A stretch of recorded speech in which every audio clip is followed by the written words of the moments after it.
Hello everybody, welcome to Nostalgia Goggles. I'm Cass, also known as Retro Gaming Nerd, and welcome back to the 40th Mario celebration. Today is an interesting one because I wasn't planning on doing this one, but I felt like I had at least a little bit of something to say for this game. I initially was going to talk about another Mario Kart game, and I still might, it really depends on how things go. But today I wanted to talk about Mario Kart World. This is in an interesting place because, well, the Switch 2 came out, and also the pricing of this game, which is really why we're doing this video. I kind of want to talk about the pricing and kind of where Nintendo's at and yada yada. So with that being said, is this game worth its price? Well, let's get into it.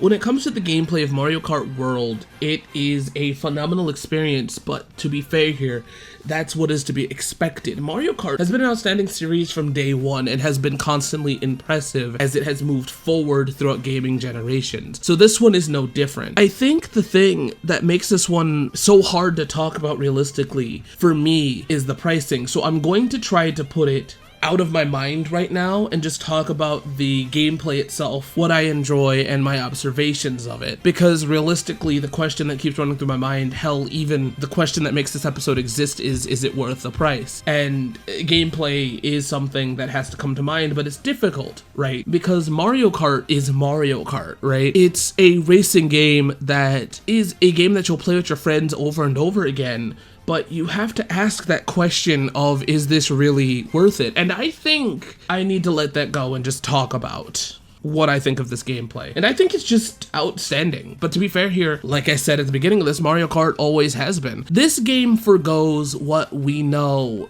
of the past when it comes to Mario Kart and goes for a different approach. Not too much of a different approach, but a different enough approach because the world is open this time, meaning that throughout playing online or playing the cups or playing knockout tour, even battle, the maps all have different approaches, which I think is a very interesting thing, and it's really what changes up the game completely. And I think that that's a big part of the mechanics, realistically, is how the maps are set up, or courses. And I like how interconnected they are, but that does kind of become a problem later on in the future of asking how sustainable is this truthfully, because in the older games it was just a map and boom, you're done. Now we have to, at least for now, ask where does it go in the world, and that causes or may cause a problem in the future, because I feel like if you do start making worlds that are separate, then it just becomes Mario Kart 8 again, right? But it is a big task to have to create maps to this degree. So I feel like they put themselves in a weird situation of where you either have to make the world more expansive or you have to go back to what you know. And I don't know if that's really important to this conversation, but it is something that I thought about while doing this because I love the maps. I love how expansive they are, especially for the open world. There's been multiple times, especially back in Mario Kart Wii, and Mario Kart Double Dash 2, where there's areas that I would like to explore more, but you are stuck in a racing format, so you can't explore, obviously. And this game kind of answers that, and I love it. It's not just an open map, though. It's not just exploring. There's mini missions to do, and so on and so forth, and I enjoy that, right? What I also really enjoy is just the racing itself, and I like how it feels. It feels a little bit different, and I can't super explain it, because, like, I'm not that familiar with the game. It's something that I feel like as time goes on, I'll be able to talk about it more, but a lot of things feel different and I enjoy it for that matter. For instance, I like the fact that you are able to do kind of like a drift jump without drifting. It's nice to have that. It gives you a little bit of a boost, and it feels nice to be able to have that and close the distance. It's nice to be able to grind on rails. It's a little difficult, you know, with the jumping on it, but it's nice to be able to do it. It's nice to be able to wall ride. Once again, it's not something that I do commonly, but when you're able to get it and pull it off, it's really well done. And that might just be a skill issue, and that's fine. It's something that I think over time we'll eventually get, but it feels nice to have those. It's actually a mechanic that feels different, where in Mario Kart 8, I couldn't exactly tell you the difference between the underwater and the zero gravity. It felt just like racing, where this one there is a difference. It feels like there is a little bit of a speed advantage, or there is a question of should I do the wall ride here or should I grind here? Will it slow me down or will it actually speed me up? Will it go for a shortcut? And I like that idea of the mechanics being there. I like the new items within this game, which are the ice flower, which is surprisingly something that I thought would have probably happened around 7 or 8, but it didn't. So, you know, there's the feather, which is a returning item. You know, it allows you to jump, which is nice. It allows you to miss items. I feel like it also allows you to make jumps easier or make it onto grind rails easier. It's nice to have that cheat a little bit. And the hammer, which I haven't gotten a lot. There's a lot of returning items too, you know, such as the big mushroom and so on and so forth, but even those feel different. For instance, you know, the speed feels great. It feels like some things are amplified and some things are nerfed, which, like, for instance, the lightning doesn't feel as devastating as it used to, and, you know, so on and so forth. This game feels like a progression in a good way, but a progression that makes you question what's next. Because after all, I do love all of this stuff, but the question now comes to it being, what are we really gonna do next? Right? Because with the game, and this is me coming back to the game's price, it's something that I have to ask here. I know I said I didn't want to talk about it, but I do have to a little bit here. With the game being about $80, the question now comes down to what happens when you get bored? Right? Inevitably, we have to hope for a new Mario Kart game, or DLC is eventually going to be on the horizon. And with the game being $80, I cannot agree with a paid DLC. It feels crazy, but I feel like there are people out there that are going to complete this game quickly. I think Nintendo underestimates the people that play these games and the people that speedrun these. I don't think they understand or comprehend it. And I am not super skilled at this game, but I feel like I've gotten pretty far on the maps. I've gotten a lot of the blue, you know, switches. There's switches I will never be able to do because I don't have that skill, but there are people out there that do, and I think that we have to factor that in a little bit. Not that we have to make it more difficult, but we have to factor in that, yes, this might be a challenge for some people, but it won't be for everybody. And when you have such a high price and have those people that will complete it, is it really worth it at the end of the day, right? And if there is DLC that is paid for, why are you paying $80, right? Why is this happening, right? All of this is a great game. It's a phenomenal game in the gameplay department, but it doesn't make me understand 100% in the gameplay department why we are paying for this one. I think $70 or 60 would be preferred, but I think 70 would be fine. The standard price, or what was becoming the standard price for these type of games, I think would have been worth it. But I just can't really see it here, and it's hard for me to kind of talk about this game without it. I do think the gameplay, though, is really fun and outstanding, but that's kind of, like I said, to be expected. So yeah, well, with that being said, let's move on to the presentation. I am in love with the presentation of this game. I love the costuming, I love the world design, I love the music, I love the constant references to Nintendo and Mario's history, such as having Rob. You put Rob in any game and you have me. But even down to a timer sound effect sounding very similar to the Game & Watch itself, it hits me with nostalgia. It hits me with love of the franchise. And it really is just a awesome looking game. I'm a person that does not 100% understand frame rate, right? Like, I can tell that frame rate is a little bit off, but I'm not somebody, it doesn't affect me, but God, do I enjoy having a higher frame rate in this game. I enjoy the way that this game runs. I enjoy the way that this game looks. I enjoy the way that this game sounds. I love the fact that you can have multiple costumes within this game for your characters. I do wish that there were more for some, like Pauline and Donkey Kong. I feel like some characters definitely don't get enough costumes. I wish there was more. And I also wish that when it comes to Yoshi, you can change the color, you know? That would have been nice, you know? I mean, you have most of the Yoshis, but I think that there is kind of a step down from Mario Kart, you know, 8 in that degree. And I do think that the interface for the costumes is a little frustrating as well. It's not the worst, but it does become a little cluttered. But realistically, that's not the biggest issue for me. I like, it's a nitpick, but it is something that does come to mind. But realistically, I love the presentation of this game. I really do. But it's also, at the same time, it's really great. And it's really awesome to be able to go through these worlds, as I've said, in gameplay. the presentation is kind of part of the gameplay because of how much you're able to do. And that's really all I have to say. I really do enjoy it. I think it's great, you know? But there's things holding me back that I have to talk about for later.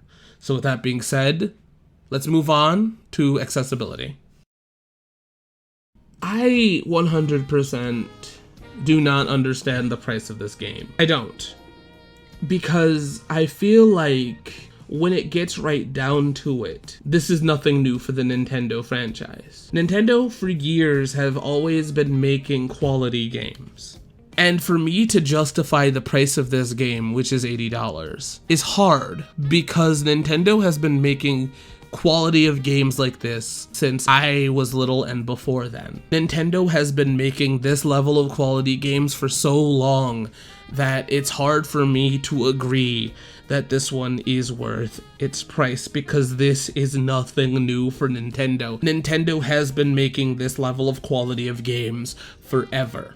I'm not saying that prices don't need to go up. I am saying that. I'm trying to be neutral here, but I really can't be neutral here. Because this game, to me, is very, very good. It's a really, really good game. But it's a good game that may not be played because of the price. Now, I could be overdramatic. I don't know how much y'all are willing to pay. I really don't. But I feel like, for the most part, for most people, you would be missing out on other games to play this one, especially if you're younger, right? The price is way too high, in my opinion, of this game to even justify, and with that being said, that doesn't even matter either, because you are technically getting this game at a discount if you buy it in the bundle. So it's perplexing to me on why is the price this high. Because once again, if I bend and say that this is worth the price, that means every game they make is worth this price, because they've been doing this quality forever. This is something we expect from Nintendo. An open world Mario Kart is something that Nintendo would do. The way that they did it, the way that they made the gameplay work, the way that they made this work is quality that has been around for over 30 to 40 years, and it is crazy now that we have to say that due to the quality of this game that the price changes. No, that's not how this works. I do not agree that this is how this works, and you can hate me for that, but I think that we've been at a place of quality for so long that it's hard, because to say that this one is worth it means that Bonanza is going to be one that's worth it, means that every game they release from this point on should be that way. And even if that is true, I don't want to pay that. I don't want to have to overly spend that much money for a luxury item. And if you're going to say, because that's what gaming is realistically, it's a luxury, and if you're going to disagree, that's fine. But I just don't want to continue to do it. I know I did it here, and I'm not shaming anybody for doing it, but I don't think that Nintendo really should put these prices as high as they are. I do not understand it. It's been quality that's been this way forever. It's stuff that we expect, and I think that the price of this game is just too high, and I think dropping it would be worth it. That's all I have to say. I'll see you guys in the goods and the bads. Damn, is this game good? I know that there's a lot of people that are saying it's mid, but like I really appreciate this. As a person that kind of has always secretly wanted an open world Mario Kart game, or a Mario Kart game that allowed me to explore the maps, this is for me. I like the new mechanics that are into this game. I like the ideas that are here. I really do. I like wall riding. I like grinding. It just feels so fun. It feels so good. Mainly for me, it's the exploring, because realistically, this is just Mario Kart. And having a new Mario Kart's great, especially after having 8 twice, right? I love 8. It's great. But having 8 twice made me realize how much I miss having a new Mario Kart game. and I really like where this one's going. I don't know if I want to see this come back immediately, kind of like how I don't know if I want to see the open air Zelda being a thing that takes over, despite the fact that it's popular. I think it'd be cool to kind of probably go back to an 8 style game or even Double Dash, but right now where we're at, this is great. I really like what this game is doing. I really like the open world the most. I like the racing. I like the costuming. I like it. It's great. I think it's a really good game. I think it's a really good game. This one is ever changing because this game is fresh, right? It's not even been a year. It hasn't even been a solid month. So this is an ever-changing part, right? So as is, the worst thing about this game is that it's Mario Kart, right? It is Mario Kart. And really what I mean by that is it's my terrible way of blanketing the fact that me saying it's Mario Kart means that the price is the issue. I know that that's stupid, but it's the way that I'm trying to hide from saying it, because I know it's such a polarizing place. I don't know where people feel about the price anymore. I don't. I feel like I'm kind of going into different waters right now. But I don't want to go on about that because I already did. And I probably will at the end here too. Gotta be honest. But I think when it comes down to it, the worst thing about this game right now is I don't know where it's going to go. The price is something I have to ask as a question, because I think that eventually we'll see DLC for this game, or we'll see a new one. And I think at this point I'd rather want to see a new game than DLC, because or at least not paid DLC, right? I'd rather see not paid DLC for this. Because if you're asking for the price that it's at, I think it's so hard to ask for more, but I know they will, right? And I kind of hate that I'm put in that place right now with Nintendo, that I feel like me being this way is coming from the business practices that they're taking right now. And I kind of hate it, right? I kind of hate that paid DLC, again, is something that I do not understand, especially if this... And it's not even a real thing right now. This is hypothetical, and I really don't want to see DLC for this game if it's paid. You know, the game's already expensive, and if you're going to pay this much, DLC should probably come with it. That's all I have to say. There's not really much bad, in my opinion, with this game. It is different, but it's different enough, right? But if being different is bad, that means Double Dash is bad. That means 7 is bad. That means 8 is bad. That means Wii is bad. You know, that means even 64 is bad, because Mario Kart has evolved and changed over the years. So I feel like there probably is nitpicky things, but over time you'll eventually get used to the game. And it might not be your favorite, but it is still a good and worth it Mario Kart game in my opinion. And I think it's one that does have a lot to it. And I think that the worst thing about this game is, unfortunately, its price right now. It's going to stop a few people from playing it, or a few younger people from playing it. If you have a job, you'll probably suck it up. I don't know exactly where people are. With that being said, let's move on to the final thoughts. So, is Mario Kart World worth its price? Well, even if it is, I don't exactly know, right? I've echoed throughout the rest of this video that Nintendo has had a certain form of quality for a long time, and this game being at the price it is weird because of two reasons. One, technically, if you're buying it separate from the Switch, it's this price, but it's actually not really that big of a deal if you buy it with the Switch 2 proper, because you're only paying for, like, I think $50 argumentatively out of it. It's not the exact $80 that this is. So, it's weird, right? There's a big question that needs to be asked that I've kind of already said in the video multiple times, so I don't think that this game is 100% worth its price. But even if I did think it was worth its price, it comes into a bigger question of what is the pricing of games. After all, at this point, Donkey Kong Bonanza is coming out on the horizon, and a Direct just came out. And that game looks way more impressive, way more labor intensive, and just bigger and better for a less of a price. So I don't know exactly why this game is that way. Maybe it's because it's Mario Kart and they know you'll pay for it. It might... That's a bigger question. That's a bigger question that I'm probably going to be asking throughout this console's lifespan. And, yeah. So, to answer your question, do I think this game is worth the price to get focused? The answer is no, not really.